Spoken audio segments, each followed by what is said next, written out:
Look around your room. Does it look like a museum of unfinished ambitions? Exhibit number 1 on your nightstand. The book, Think and Grow Rich. You bought it with dreams of changing your life. Read through chapter 1, nodded along at a few parts, and then closed it. Since then, it has changed careers. Now it's a coaster for your morning coffee. Look under the bed. A yoga mat. Leftovers from a New Year's resolution. The first 3 days you worked out like a beast. Day 4 you were busy. Day 5 you were tired. Then silence. Now it's covered in dust and doubles as a scratching pad for the cat. And inside your phone, the green owl from Duolingo is screaming. It keeps telling you to come back and study Spanish.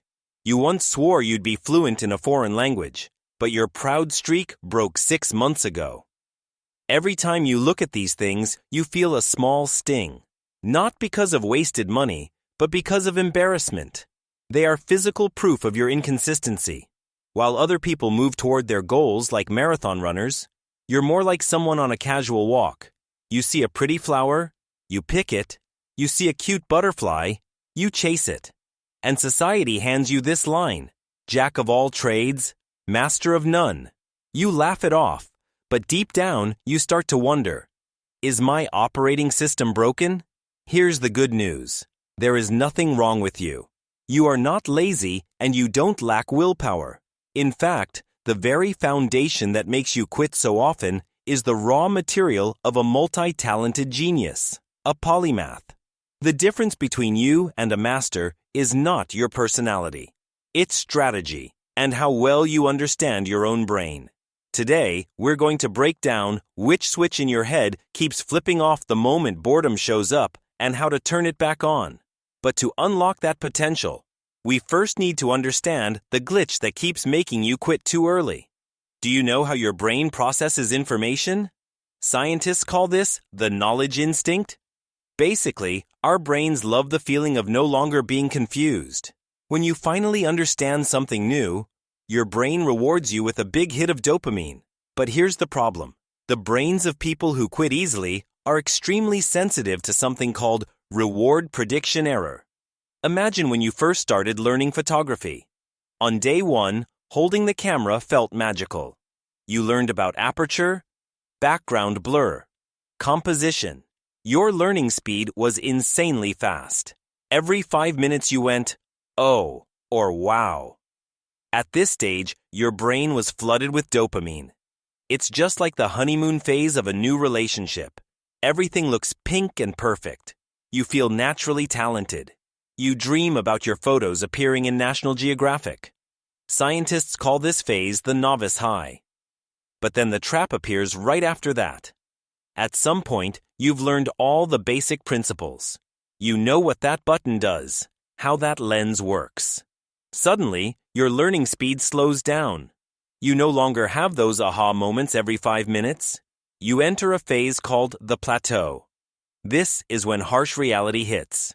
To take a truly artistic photo, it's not enough to just press the shutter. You need deep knowledge about light, hours of post-processing in Lightroom, and the patience to wait all day just for one perfect moment. For a normal brain, people can still quietly push forward. But for a sensitive brain like yours, the dopamine faucet gets shut off immediately. The excitement disappears, replaced by intense boredom and exhaustion. At this point, your brain turns into a strict accountant and starts calculating, hey, now I have to put in 10 times more effort just to get 1% of new knowledge. That's a huge loss. Stop. Go find something more fun. And so, you quit. Not because you're lazy, but because you're experiencing dopamine withdrawal. Your subconscious realizes that the reward no longer matches the effort. However, this drop in dopamine happens to everyone. Anyone who learns something new will eventually get bored. So, why do some people push through this low point while others don't? The answer lies in your psychological resilience. And ironically, the smarter you are, the weaker this resilience tends to be. Now, let's be honest for a moment. Back in school, were you the smart kid? The one who learned one thing and understood 10? Barely studied but still got high scores? If the answer is yes, then you are at very high risk of falling into the mastery trap. Because you learned fast, your brain got used to things coming easily. You became addicted to fluency. And because of that, you never developed a very important psychological muscle called distress tolerance, the ability to sit with boredom, stuckness, confusion, and the feeling of, wow, I'm actually pretty dumb, without reacting by running away.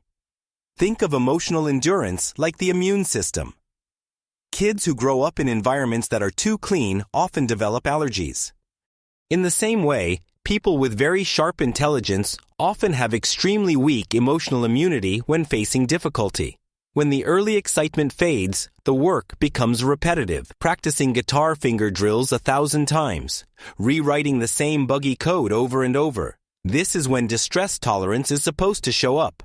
But for you, someone used to things being easy, this repetition isn't just boring. It feels like torture.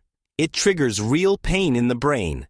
And at that moment, your habit of quitting and jumping to a new project is actually an escape mechanism. We like to romanticize job hopping and project hopping.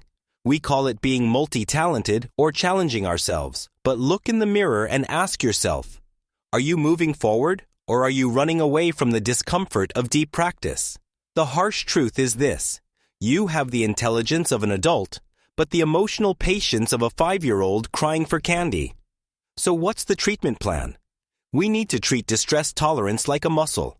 And the universal training rule for all situations comes down to one number, the 10-minute rule. Think about working out. Muscles don't grow during the easy first reps. They grow on the very last rep when your arms are shaking and you want to quit the most. Intelligence works the same way. Next time you're writing or learning to code and boredom hits hard when your brain screams, check messages, scroll TikTok, recognize it immediately. This is the final rep. At that exact moment, give your brain an order. I'll let you rest, but in 10 more minutes, then start a countdown timer. During these 10 buffer minutes, your job is not to do great work. Your job is to stay put. You can stare at the screen. You can type nonsense, but you are absolutely not allowed to switch tabs. Why 10 minutes? Because behavioral science shows that any urge peaks and attacks for about 10 minutes before it naturally fades. If you survive these 10 minutes of hell, the boredom will dissolve. Every time you do this, you are cutting off the neural pathway of procrastination and teaching your brain a new truth. Discomfort is not a signal to run away. It's a signal that mastery is beginning. But simply forcing yourself through willpower alone is not enough. You need a smarter psychological lever to trick fear itself. And that's when we bring in Kaizen. Why do you procrastinate when you set goals like write a novel or become a full-stack developer? Because to the amygdala, the fear center of your brain, those big goals look like a saber-toothed tiger. They are too big, too threatening, and too risky. The brain's ancient response kicks in and says, fight or run. In the modern world, run means lying on the couch and scrolling on your phone. This is mental inertia. The greatest resistance always happens at the starting line. To break through it, we borrow a Japanese philosophy, Kaizen. Specifically, the 1-minute rule or micro steps. The principle is very simple. Break the task down until it becomes a joke to your fear. Don't set a goal like practice guitar for 1 hour a day. Your brain will fight back immediately. Instead, set this goal. Pick up the guitar and play exactly 3 notes. That's it. Don't set a goal like finish this book. Set a goal like read exactly 1 paragraph.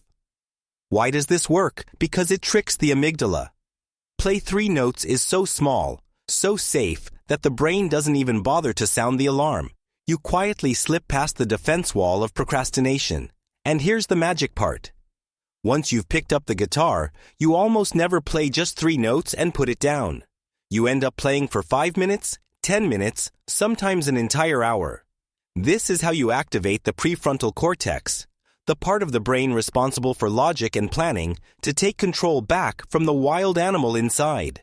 Now, apply the polymath mindset here. If you want to learn drawing, music, and coding at the same time, don't try to grind like a maniac.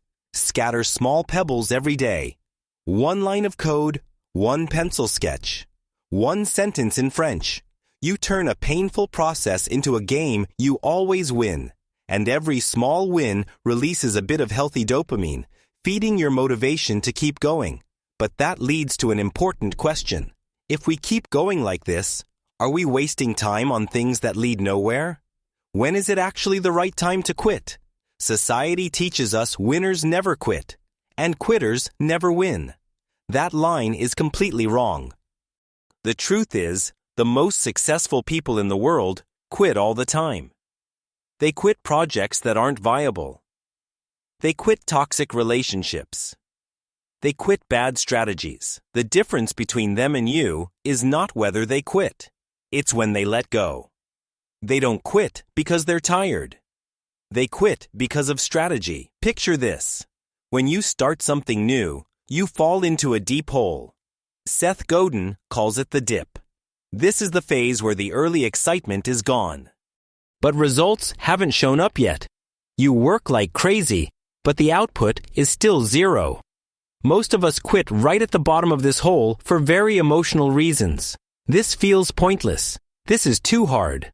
But a polymath, a smart, multi-skilled person, doesn't quit at the bottom of the hole because of feelings. They only quit when they realize they've entered a dead end. So, how do you tell the difference? Here's the secret formula. I call it the utility point. Listen carefully. Never quit on your worst day. Don't abandon the guitar just because today your fingers are blistered and sore. That's emotion lying to you. You should only stop after you've reached about 80% of the core fundamentals of that skill. Enough to use it to support another skill. Let's say you suddenly want to learn photography. If your goal is to become a National Geographic photographer shooting lions in Africa, then you must crawl through a brutal 10-year training dip. There is no shortcut. But if you're a writer and you're learning photography just to make better cover images for your articles, then the moment you know how to adjust aperture, understand the rule of thirds, and do basic color correction, congratulations, you've reached the utility point. At that point, you can pack up the camera, put it away, and move on to something else. Stopping here is not failure. It means you finished harvesting. You got the gem you needed without spending 5 more years polishing something that was never the main goal. That's not the shallow boredom of a lazy person. That's the cold calculation of someone who knows how to manage their time. You're not quitting. You're just changing the channel. And this is the moment when all the broken pieces of your life finally click into one complete picture. Have you ever asked yourself, why do I keep learning a little bit of everything like this? What's the point? The answer is 2 words, skill stacking. The old world taught us to become the sharpest nail, to specialize, to be the #1 expert. But look at what's happening now. AI is here. And guess who is the easiest to replace? The specialists who only know how to do one thing, even if they do it extremely well. AI can write code faster than programmers. AI can translate faster than translators. But who does AI struggle with? People like you, bridge builders. Look at James Cameron. People call him the director of Avatar and Titanic. But at his core, he is a true polymath. He is a physics engineer, a deep sea diver, and an ocean explorer. When he made Avatar, 3D filming technology at the time wasn't good enough. He didn't wait. He used an engineer's mindset to invent the camera system he needed. He used physics to solve an art problem. A pure director would be stuck. A pure engineer would lack artistic vision. Only the combination of both created a box office record. Or take someone closer to us, Ryan Reynolds. Handsome, funny actors in Hollywood are everywhere. If he only knew how to act, Ryan would just be another A-list star. But he stacked one more skill, viral marketing. He didn't just play Deadpool. He used Deadpool's sarcastic humor to advertise Aviation Gin, Mint Mobile, and even the Wrexham football club he owns. The result, he sold his companies for billions of dollars. He's not just an actor working for studios. He's a one-man media empire. Do you see the power now? If James Cameron only knew how to dive, he'd be an unknown explorer. If Ryan Reynolds only knew how to act, he'd just be a pretty face on screen.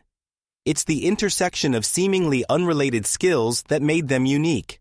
If you only write well, you're just one grain of sand. If you only understand finance, you're also just one grain of sand.